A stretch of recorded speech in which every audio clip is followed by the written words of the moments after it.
دلوقتي أصدقائنا إحنا داخلين في سهرة في كامب خالد علي، أشهر كامبات سيوة. تابعونا. من أجمل الأماكن اللي تسهر فيها في سيوة هي الكامبات، وكامبات سيوة كتير لا تعد ولا تحصى، ولكن من أشهر ده واحد من أشهر وأفضل الكامبات، لأن بيعمل بروجرام كده كده يومي، وكل الشركات وكل الجروبات سواء أجانب سواء مصريين بتيجي تسهر عنده كل ليلة. احنا دخلنا كامبات كتير بس ده كان أفضل واحد فيهم. طبعا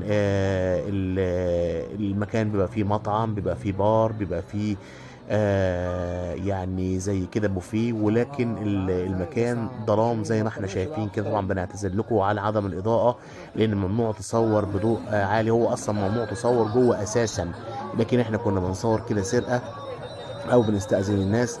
هنا دي الصورة بتاعت صاحب